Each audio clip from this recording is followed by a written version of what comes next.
So the one thing the bears have over the market, and it's almost the only thing other than potentially sticky inflation or maybe this reanimation of inflation or war with China and Taiwan. Like somebody just donated $5 to say, how would you navigate the market if you knew with certainty, hypothetically, of course, that we were going to have a conflict between China and Taiwan? It's like, there's no way you could position for something that far out and that uncertain, right? But it's very common for the bear thesis to look for bearish reasons and reasons to sell and reasons to short, reasons to get out and reasons to not believe in America. There's one that stands above all, and it is right here. This is the inverted yield curve. This is the difference between the 2-year and the 10-year treasury. And what you'll find is it's actually slipping more into inversion as of late, which is remarkable.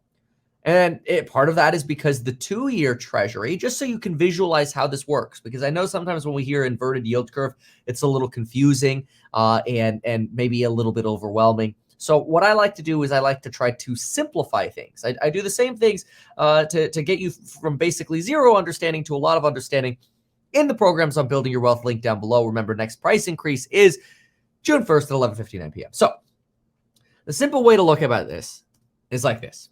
Let's say the 2-year treasury is at 4.5%, which is approximately where it is now. The 10-year treasury is sitting at about 3.75%. Now, ordinarily, when you lock up money for a longer period of time, you would expect that you would have to demand a higher interest rate. But that's the opposite of what's happening now. If you lock up your money for more time, you are actually earning a lower yield than if you lock up your money for less time. The reason for that is because we do still have lingering inflation. And that is creating this inverted yield curve. Generally, the stock market suffers during what's known as the re-steepening of the yield curve. Right now, the yield curve has actually been falling, which that is further inverting, which potentially somewhat reiterates why the stock market is actually doing well, because it's the steepening, the going up of this line. See over here how it shows negative 0.79? That's just the difference of these two numbers here. Now, I rounded, so my difference is about negative 0.75. The actual number is about negative 0.799. Whatever. The point is, it's usually the re-steepening that hurts the market. And a lot of folks believe that when we go back to zero and an actual normal yield curve is when we will be in a technical recession. Now, remember, we looked at the DAX, which was the German basically Dow. It's the top 40 companies, top 40 blue chip companies in Germany. And they're technically in a recession right now. And their stock market is actually outperforming. You're at 1-year highs in their stock market, despite the fact that Germany just technically entered into a recession. Now, what you could do is you could look at, okay, well, when did we have some of this steepening of the yield curve? And what did the stock market do around that time? Well, the last time we had a steepening of the yield curve was actually during the banking crisis, which is interesting because some people actually call it a faux steepening. They say it wasn't actually a steepening yet. In fact, we're just going to go right back to trend. So look right here, for example, let's draw a line. Let's grab a tool here, grab the line tool. And what some folks are saying is that we're probably just returning to the trend. If this right here was the banking crisis, then none of this hump should really exist if the banking crisis is gone. And we're actually probably still somewhere around these levels in where the inverted yield curve should be. And that when the real re-steepening comes, that's when we're really going to see a world of hurt. Because frankly, if you look at what the stock market did here, which this steepening was around March 10th to March 14th, the stock market laughed it off. Absolutely laughed it off. Go to the S&P 500. Zoom in on March 10th. Where we got it? March 10th. So over here, you had a what? a 1.8% day to the downside, 1% day to the downside, and then you kind of continued. If you zoom out and you look at just the year, here, I'll set the scope to just this year, which this year began right about, where are we? Right about here. So let's set it to right there. This is really what the market's done this year. And you can see it's been slow and steady march right up on the S&P 500. The NASDAQ, it's even more extreme than this. And the banking crisis was right here, this little bump right here. Also, your steepening of the yield curve. So there's this idea that, yeah, even though we laughed that off looking back as the banking crisis sort of faded away, you did have a temporary kind of little bit of a few days there where you had some red as the yield curve was re-steepening. So maybe if we get the real re-steepening towards Q3, Q4 and some form of recession, then maybe that's where you have some real pain for the stock market. And to some extent, there might be some reasonableness in this idea, given that what's propping up like the S&P 500 right now isn't much. In fact, and this is crazy, out of the S&P 500, the average return of the bottom 495 stocks is zero.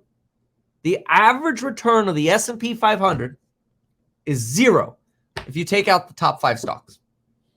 I will show that to you visually right here. Isn't that crazy?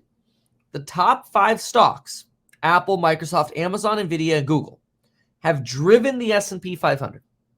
The bottom 495 stocks have an average return of zero. So this reiterates this sort of bearish thesis that, well, wait a minute, wait a second. If we haven't gone through the real re-steepening of the yield curve, of course we haven't seen any kind of real pain in the stock market yet. And consumer confidence is still extremely low, which you can see depicted in this picture here. The blue line shows you leading indicator of consumer confidence. And the white line is your S&P 500 year-over-year return. Generally, they roughly trend in the same direction, but now we're diverging. The S&P 500 is skyrocketing as confidence is so low. And that's because it's being driven by those 5 stocks. So you have this narrative that bears can form right now, which says, just wait. The real pain is still coming. Confidence is too low. Revenues are going to fall. We're going to go in an earnings recession. And when we get the re-steepening of the yield curve, that's when we're going to get the real pain in the stock market. And just wait, because that's coming in Q3, Q4.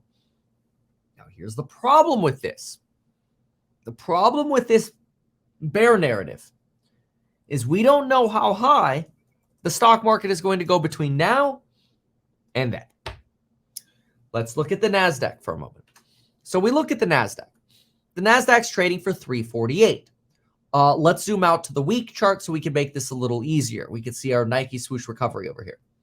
So we know that in 2020, the stock market was extremely volatile, right? We got all this crazy up and down mess of 2020, and we had this massive downtrend down. But think about that for a moment. As we had the downtrend down in 2022, what you didn't want, if I said 2020, I meant 2022, what you didn't want was to be in the stock market. Basically, the best move during 2022 was don't be in the stock market because it didn't matter. When you had downs, it just ended up going down more.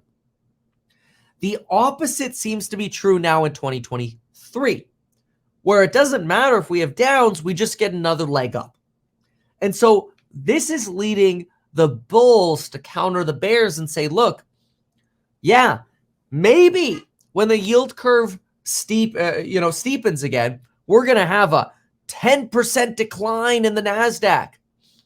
But what if that means we end up going all the way up to 404, and then we ring the bell, ding, and then we drop 10%, and we're at 393, then guess what? We're still up about 10% from where we are now. And that's probably the most frustrating thing to say to a bear is, yeah, maybe the market will go down, but how much is it going to go up first? And so obviously nobody knows. Obviously the charts right now in the week look relatively extended over here. Obviously, we know that this whole like AI revolution that everybody's talking about, and if you're not studying AI, you're getting left behind. But don't worry, if you want to get caught up on AI, you could join the How to Make More Money and Get SH&IT Done Faster, where I'm going to teach you everything we've been studying about AI to get you caught up as either an entrepreneur, a business owner, or really even an employee who's trying to make more money or provide more value for a business. Check that out. You're going to love it. Price goes up June 1st, 11:59 p.m. So with that said, though, look, the bears have a point. Yes, usually when you enter a recession, the stock market falls. And it's only as you come out of a recession that the stock market actually starts rising again. And usually when the yield curve re-steepens, the stock market falls. But the question is, how high do we go before that? That's the big question. And again, I would really encourage you pay attention to Germany. Pay attention to Germany, which just entered into a technical recession. And what I want you to do is I want you to search Google for DAX stock market and zoom out to the max. Zoom out to the maximum zoom out for the DAX. This is the furthest you could look out. And what do you have? You are nearly, wait, I'm sorry. Oh, you are. You are at, you are 30 points away from all-time highs. All-time highs, November 5, 2021, 16,054. We are at 16,024. So you're 30 points on 16,000. That's less than 1%. That's like a third of 1%. Less probably. Third, quarter, whatever. A fraction of a percent away from all-time highs. And Germany's in a recession. I don't know. It's whatever's going on, it's weird. It just does seem to be very difficult, though, these days to be bearish because we don't seem to have the catalysts that corroborate why we need to continue to be bearish. And I think that's why you see so much talk like this. You know, anytime you turn the news on, it's debt ceiling, debt ceiling, debt ceiling, debt ceiling. And a lot of it is, oh, is it actually still going to go through? Is it actually still going to, happen? It's just exhausting. That's all I can say. It's exhausting, and there's nothing new about it. I'm tired of it. Anyway.